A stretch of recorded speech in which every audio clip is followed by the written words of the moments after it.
Boa noite, irmãos. Bom dia, boa tarde, boa noite a todos, irmãos. Meu nome é Wesley. Eu gostaria de estar trazendo um estudo para a Igreja do Machia, sobretudo a paz de Alcha a todos. Esse estudo, irmãos, ele viria como continuação do nosso estudo sobre as 7 eras das igrejas. A gente já falou um pouco sobre a primeira era da igreja, a era de Éfeso, né? A gente viu que nessa era, no vídeo passado, a gente viu que a era de Éfeso ela foi formada com milagres e maravilhas, né, do Altíssimo. Milagres e maravilhas essas proporcionadas pelo próprio Espírito do Altíssimo. Como a gente pode ver lá em Isaías capítulo 11 e em 1 Coríntios capítulo 12, a gente viu que o Eterno ele manifesta as manifestações do Espírito do Altíssimo. Lá em 1 Coríntios 1, versículo 12, 1 Coríntios 12 vai dizer o seguinte: o apóstolo Paulo ele vai falar sobre as manifestações do Espírito de uma forma menor, né, em pequena proporção. 1 Coríntios 12, versículo 6. Diversos modos de ação, mas o mesmo é Yahweh que realiza tudo em todos. Cada um recebe o dom de manifestar o Espírito de Yahweh para a utilidade de todos. A um, o Espírito dá a mensagem de sabedoria, a outra a palavra de ciência, segundo o mesmo Espírito. Ou seja, o apóstolo Paulo está falando aqui que ele está falando a mesma coisa que em Efésios capítulo 4.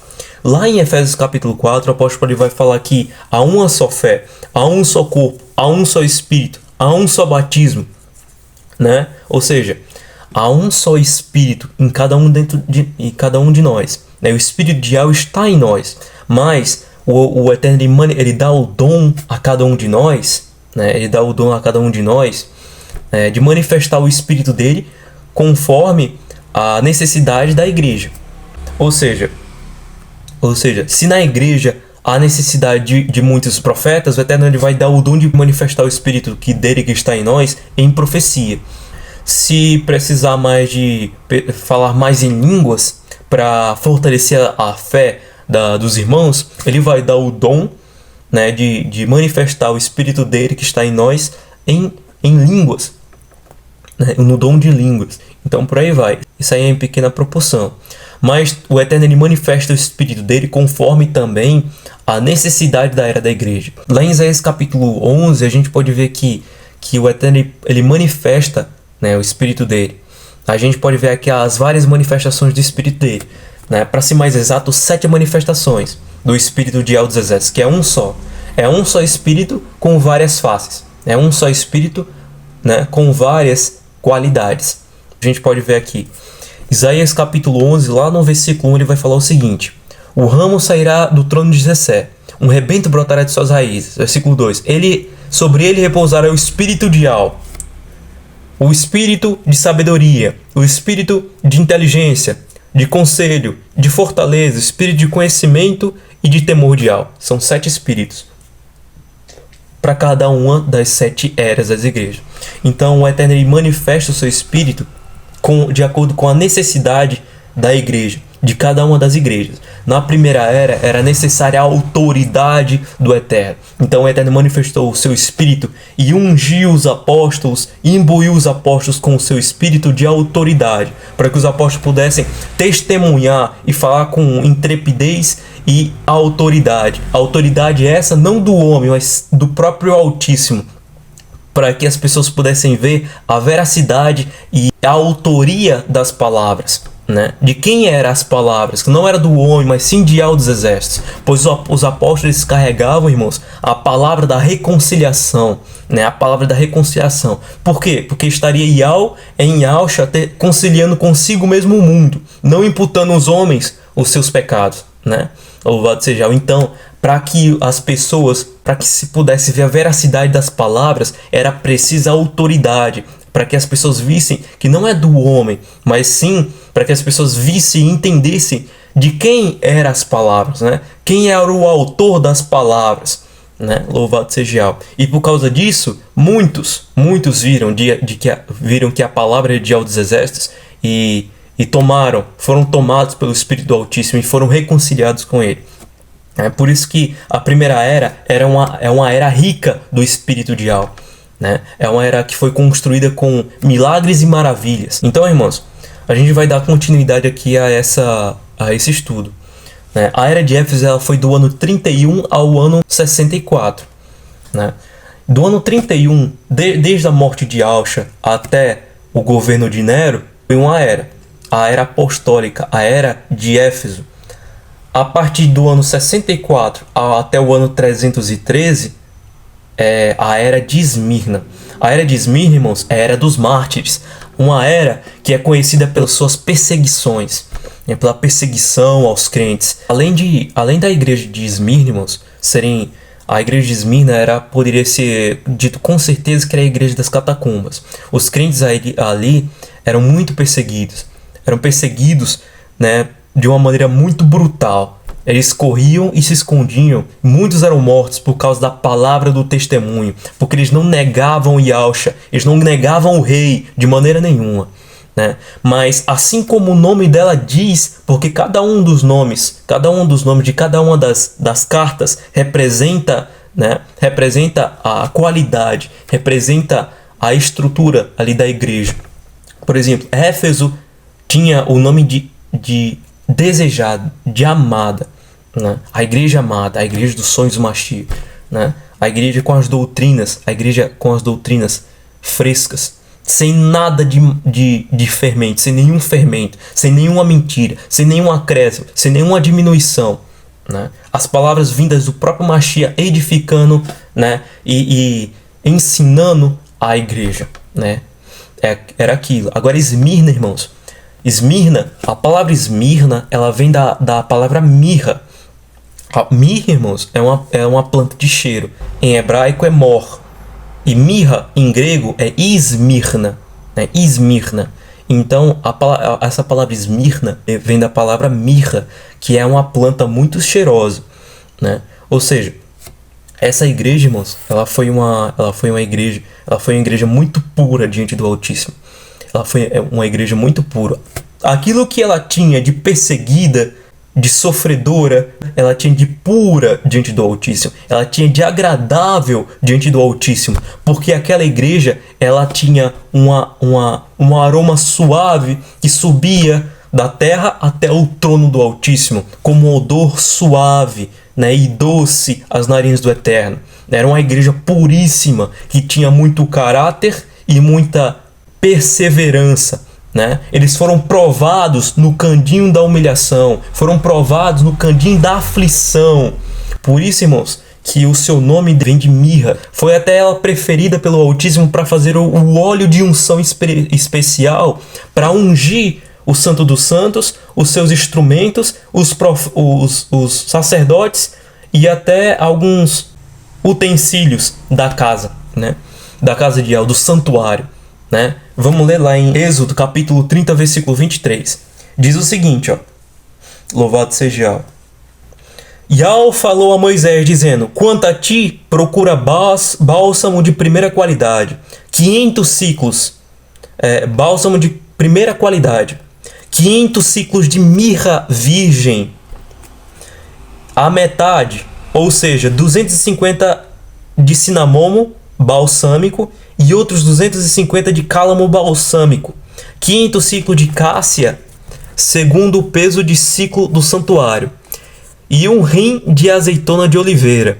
Com tudo isso farás óleo para a unção sagrada, um perfume aromático trabalho de perfumista. Será óleo para a unção sagrada. Com ele ungirás a tenda da reunião e a arca do testemunho. A arca do testemunho, né? Que ninguém poderia ver no ano. Só uma vez no ano poderia ver, né? Ou seja, esse óleo, irmãos, com a sua composição de mirra, né, seria ungido a arca da aliança, a arca do testemunho. Ninguém podia ver essa arca, né? Só o sumo sacerdote uma vez no ano, né? No dia de Yom Kippur, né? Louvado seja Yahweh. A mesa com todos os seus acessórios e o candelabro com todos os seus acessórios, o altar dos perfumes, o altar do holocausto com todos os seus acessórios, e a bacia com a base. Consagrará essas coisas, serão muito santas. Quem as tocará fica santificado. Ungirás também Arão e os seus filhos, vai até ungir até os sacerdotes com este óleo, né? E os consagrarás para que exerçam o sacerdócio em minha honra. Mirra, né, é uma planta muito cheirosa, irmãos. Ou seja, a gente viu até agora que mirra é uma planta muito cheirosa, foi preferida pelo Altíssimo para a unção de todos os utensílios e sacerdotes, né? Desde a arca do testemunho até o altar, né, de sacrifício lá no átrio exterior, né? Louvado seja, e os sacerdotes, né, para consagrados para a honra do Altíssimo. É uma planta muito cheirosa, que denota um aroma muito bom. Ou seja, espiritualmente o Altíssimo está falando que essa igreja, irmãos, que essa era, a igreja que viveu nessa era, agradava o Eterno de tal maneira, né, que as suas orações, né, as suas ações iam como um perfume de mirra às suas narinas, né? Era uma igreja puríssima. Mas além de tudo, irmãos, além disso, Esmirna, né, a planta mirra, ela é uma planta muito amarga. Além de tudo, o que ela tem de cheirosa, ela tem de amarga. Quando Yahushua estava no madeiro, né, pegaram uma lança com a esponja e espetaram na esponja e molharam ela, né? Vai dizer o seguinte, Mateus 27, versículo 34. Deram-lhe para beber uma mistura de vinho com absinto, com fel, né? Com fel. Fel, amargo, amargo, amargo, amargo, muito amargo. Mas ele, depois de prová-la, negou, Yahushua, né? Depois de prová-la, negou-se a beber. Espetaram e deram para Yahushua beber, né? Yahushua experimentou e negou-se a beber. Vinho com fel, né? Amargo. Só que esse fel aqui, irmãos, ele é mais especificado, né? Lá em Marcos. Em Marcos capítulo 15, versículo 23, ele vai falar o seguinte. E lhe deram vinho misturado com mirra, mas ele não o bebeu. Mirra é semelhante ao fel na amargura. O que ela tinha de cheirosa, ela tinha de amarga. Mas Yahushua fortaleceu a sua igreja. Yahushua fortaleceu, disse, não temas as tribulações que vocês vão de passar. Não temas as tribulações que há de passar. Né? Tá lá em Apocalipse capítulo 2, diz o seguinte, ó. Ao anjo da igreja de Esmirna escreve, isto diz o primeiro e o último, aquele que esteve morto, mas voltou à vida. Conheço tua tribulação, a tua indigência, és rico, porém. O que ele estava falando aqui? Ele estava falando aqui da perseguição, irmãos.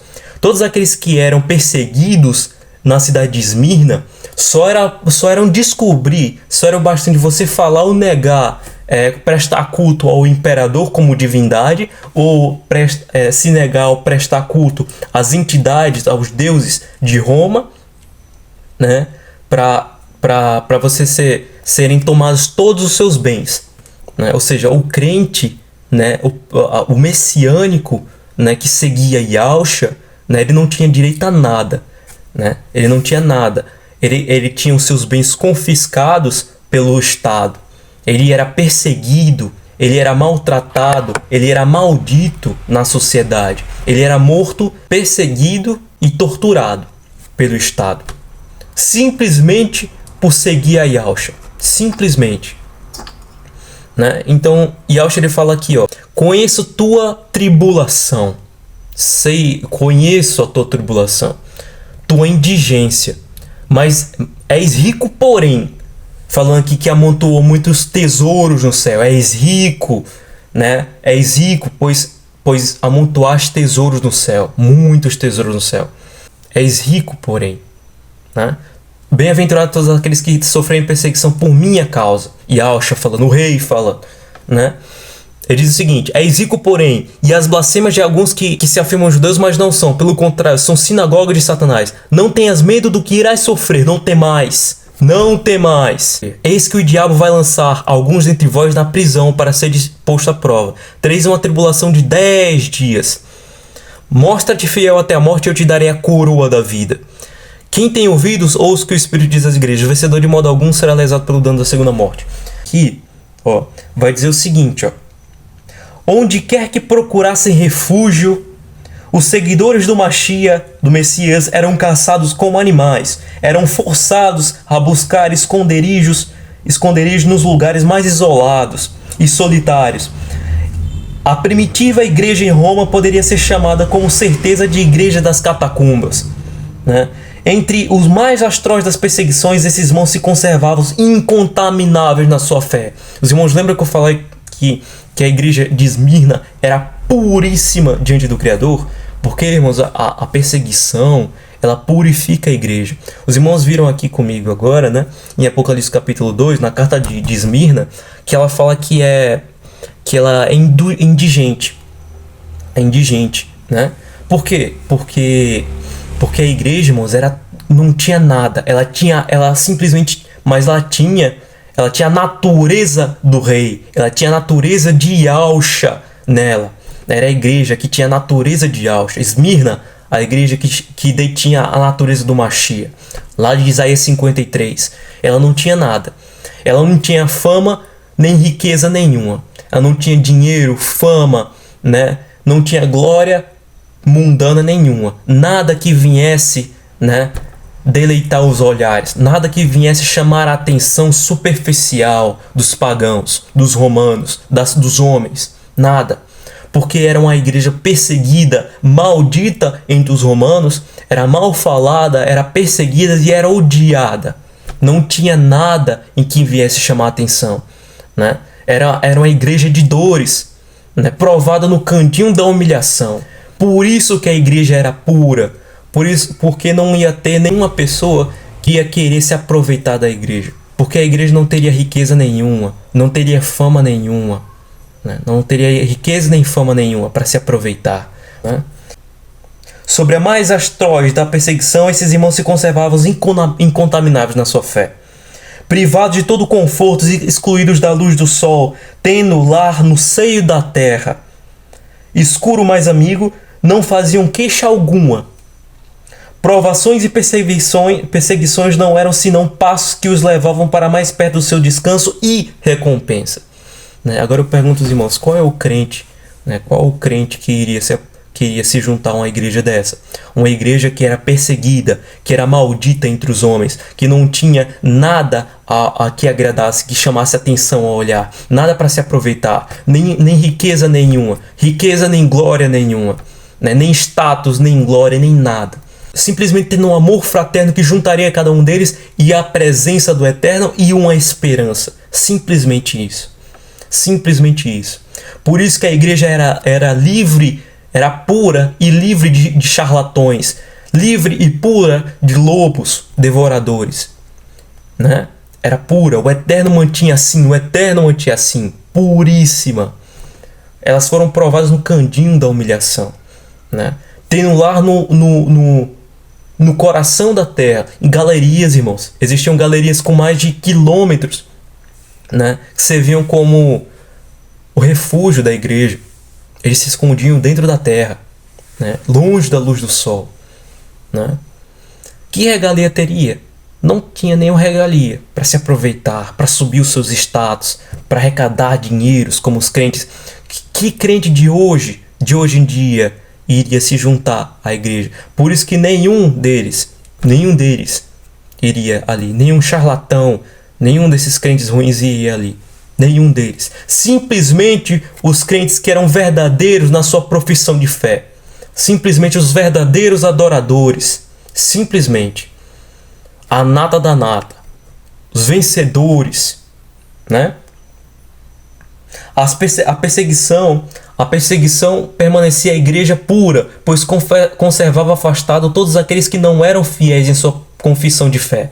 Ninguém iria se unir à igreja para obter lucro e popularidade, riqueza e prosperidade, mas somente aqueles que estavam dispostos a ser fiéis até a morte. Era isso.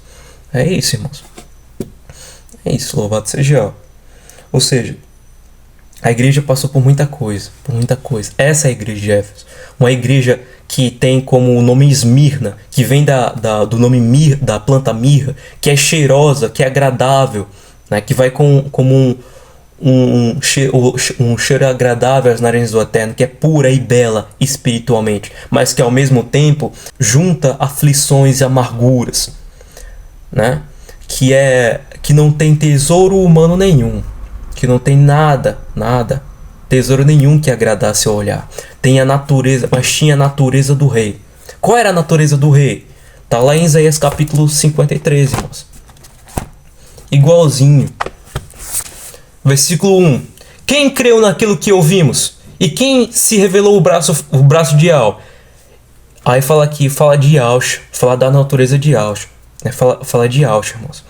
Isaías capítulo 53, versículo 2. Ele cresceu diante dele como um renovo, como a raiz de uma terra seca. Não tinha beleza nem esplendor que pudesse atrair os olhares, nem formosura capaz de nos deleitar. Era desprezado e abandonado pelos homens, homem sujeito à dor, familiarizado com o sofrimento.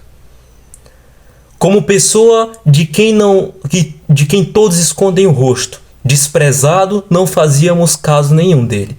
E no entanto, eram nossos sofrimentos que ele levava sobre si, nossas dores que ele carregava. Mas nós o tínhamos como vítima de castigo, ferido por Yahweh e humilhado. A igreja de Esmirna, era tudo assim. Ela não tinha beleza nem formosura nenhuma. Beleza mundana, nem formosura mundana nenhuma. Nada que atraísse aos olhares superficiais dos homens. Nada. Mas Yahshua, ele fala que lá em Apocalipse capítulo 10, ele fala ao contrário. Vocês são indigentes, vocês não têm nada, vocês não têm riqueza, popularidade, nem formosura nenhuma diante deles. Mas eu digo, vocês não têm tesouro nenhum diante deles. Mas eu digo, vocês são ricos. Ricos são. Né? Louvado seja Yahweh. Diz o seguinte. Apocalipse capítulo 9. Conheço tua tribulação. Conheço o sofrimento, tua tribulação. Tua indigência. És rico, porém. Né? Louvado seja Yahshua falando. Aí Yahshua fala. Não tenham medo das perseguições que vocês vão servir. Né? O diabo lançará muitos de vocês na prisão.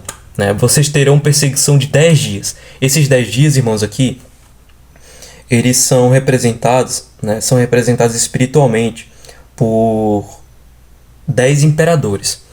No caso, não são 10 dias, né, físicos assim. São 10 imperadores que representam esses 10 dias. Cada um desses 10 dias representa um imperador que fez uma perseguição geral da igreja. Ou seja, em todos os municípios, em todos os lugares, em todas as províncias romanas, né, eles colocaram a cabeça dos crentes a prêmio. Né? Ou seja, cada um desses 10 imperadores, cada um desses 10 dias representa um imperador que fez uma perseguição geral contra os crentes. Mesmo antes da perseguição com os imperadores começar, eles já eram mal vistos pela sociedade. Por quê? Porque eles se negavam a adorar o imperador como Deus. Eles se negavam a oferecer culto aos deuses nacionais. Eles não participavam dos festivais, né, de orgias, nem dos festivais de glutonarias, né? Evitavam os espetáculos, né? Evitavam os espetáculos de morticínio. Evitavam essas coisas que eram desagradáveis aos olhos de Yahweh. E por isso eles eram odiados, mesmo antes das perseguições. Quando as perseguições começaram, aí que foi pior ainda. Vai dizer o seguinte sobre isso. Havia tempos de relativa paz e pausa das perseguições em suas formas mais brutais. Mas houve momentos nos quais as perseguições explodiam em fúria. Ou seja, foram 200 anos de perseguição, irmãos. 200 anos. Mas não foi 200 anos subsequente. Por quê? Porque Yahweh às vezes conhece a estrutura do homem. Está lá em Salmos. Yahweh conhece a sua estrutura. Sabe que somos pó. Né? Que nós não aguentaríamos 200 anos de perseguições frenética. 200 anos de perseguição furiosa. Seria tempo demais. Por isso, alternava em tempos de paz, de relativa paz, e explosões de fúria, de perseguição.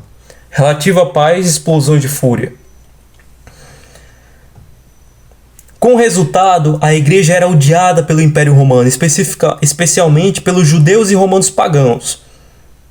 Pois a culpa por toda a calamidade natural, quer enchente, quer terremoto, quer seca, que recaía sobre os crentes, e de sua recusa a adorar César como Criador. Eles recusavam, né? Eles recusavam. A igreja tinha a natureza de Yahushua, irmãos. Ela perseverava. Ela não tinha nada que agradava aos homens, né? Ela era pura. Ela agradava o Eterno como o cheiro de mirra nas narinas dele. Foi um período muito amargo, né? De perseguição, de relativa paz e perseguição brutal. Por professarem as palavras, né? A doutrina dos apóstolos. Por conservarem pura a sua fé. Por serem pessoas que não se metiam com atos imorais, mas simplesmente adorar Yahweh dos Exércitos e prestar reverência a Yahushua como rei. O anjo dessa era, irmãos, era Policarpo. Era o mensageiro para essa era. Era o bispo Policarpo, que cuidava deles, né? Policarpo foi uma das vítimas, né, de Satanás com seu julgamento injusto. Foi também um dos julgamentos no qual, e um dos assassinatos mais brutais que existiram também, igual dos discípulos de Yahushua, né? Ele foi amarrado e foi queimado. Vamos dar uma olhada no relato, né, de Policarpo. Diz o seguinte: posteriormente, quando Policarpo era idoso, no mínimo 85 anos de idade, uma onda de perseguição alcançou Esmirna, provocada pelos bandos que estavam sedentos pelo sangue dos crentes.